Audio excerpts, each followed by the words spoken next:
అందరికీ నమస్కారం అండి. 123 గజాల్లో ఉన్నటువంటి కొత్త కన్స్ట్రక్షన్ బిల్డింగ్ అండి. ఇది గ్రౌండ్ ఫస్ట్ సెకండ్ మొత్తం కూడా 2 BHKలు అయితే ప్లాన్ చేశారనమాట. కన్స్ట్రక్షన్ అయితే మొదలు పెట్టారు, కానీ మధ్యలో అయితే ఆగిపోయిందండి. ఇది బిల్డింగ్ పరంగా మొత్తం ఎలా ఉందో అలా అయితే అమ్ముతున్నారు. బ్యాంక్ ఆక్షన్ ప్రాపర్టీ చాలా తక్కువ కాస్ట్కి సేల్కి అయితే రావటం జరిగింది.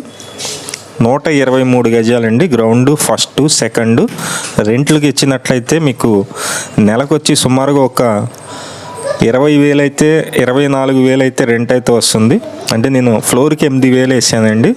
మొత్తం వర్క్ మాత్రం చేయించుకోవాలి. ఒక 15 లక్షల వరకు, 10 నుంచి 15 లక్షల వరకు వర్క్ అయితే ఉంది. 3 ఫ్లోర్ల బిల్డింగు, 123 గజాల్లో ఉన్న ఈ ప్రాపర్టీ సేల్కి రావటం అయితే జరిగింది.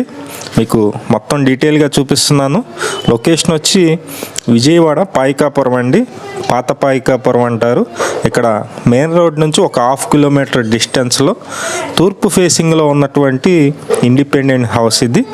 3 ఫ్లోర్లు కన్స్ట్రక్షన్ మొదలు పెట్టారు, కాకపోతే వర్క్ అయితే ఆగిపోయిందనమాట. ఇది బ్యాంకులో లోన్కు ఉంది.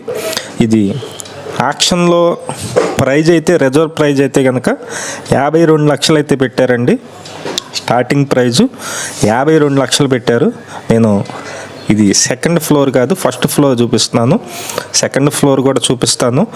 స్కెల్టన్ లాగా ఉంది. మిగిలిన వరకు మనమే చేపించుకోవాలి. మంచి ప్రాపర్టీ విజయవాడ పాత పాయికాపురంలో 123 గజాల ఇండిపెండెంట్ హౌస్ బ్యాంక్ ఆక్షన్లో సేల్కి అయితే రావటం జరిగింది. ఇది ఇంకొక 20 డేస్ అయితే టైం అయితే ఉంది. 20 రోజులు టైం ఉందండి ఆక్షన్కి. ఈ లోపు ఎవరన్నా సరే ఇంట్రెస్ట్ ఉన్నట్లయితే వచ్చి చూడవచ్చు. ఇది 3వ ఫ్లోర్ అండి. గ్రౌండ్ ఫస్ట్ చూసాం, 3వ ఫ్లోర్ కూడా స్కెల్టన్ లాగా ఉంది. అలా కన్స్ట్రక్షన్ చేశారు. మొత్తం ఇటుకరాయి కన్స్ట్రక్షన్ అనమాట.